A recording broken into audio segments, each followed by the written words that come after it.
I would like to explain a little bit about hypnosis and hypnotherapy to you. Do you think you've ever been in hypnosis? Have a think about that. Because actually you have, everybody has. Every day there's various states, hypnotic states that we all go into. If you drive a car or vehicle, you drive in a hypnotic state. You're not aware that you're actually driving. It's as if you're on automatic pilot, which you are.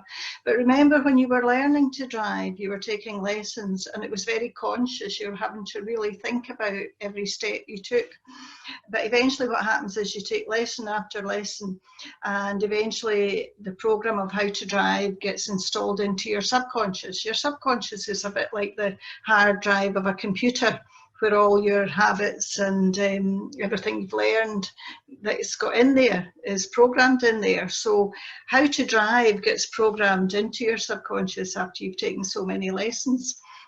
And it's an alert hypnotic state. You're not out of it, you are alert, but you're not really focused on how to drive.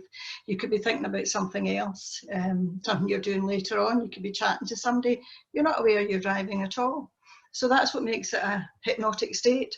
But if somebody braked in front of you, you would be immediately on alert. Other hypnotic states in the day is, say, if you're watching television, reading a book, you're in another world, aren't you? You're totally in your imagination. It's a film or something like that. In a book, you're creating pictures in your mind. And somebody could speak to you and you're maybe not quite with it. You know, it takes a moment to go, what? You know, like say something and you're like, oh, what was that? And then you're more consciously alert. So that's a hypnotic state. Anytime you're daydreaming about a holiday or something like that, you're thinking about sunbathing in the sand maybe and cocktail in hand or whatever, but you're still here and now, but you're thinking about that in your mind. That's another hypnotic state. So you're actually really used to hypnotic states.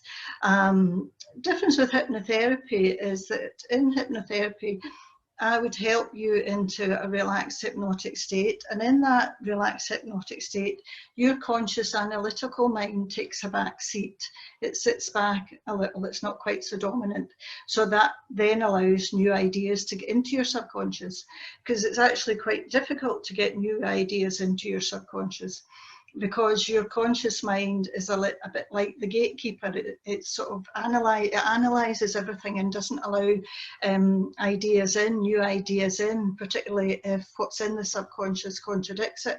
So if I just say to you just now, if you're feeling tense and I just say to you, oh, you're relaxed, that's never going to get in, because the conscious gatekeeper analyzes that and knows that what's in your subconscious is different, is anxiety, so it's not going to let it in.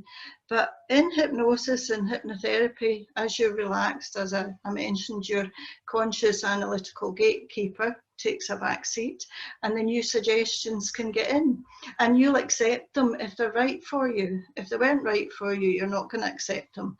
Nobody can force you to take on new ideas. You're in control.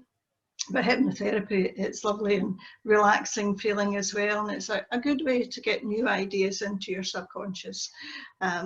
So that's hypnosis for you. So you have actually been in hypnosis, and it's a wonderful relaxed state to be in.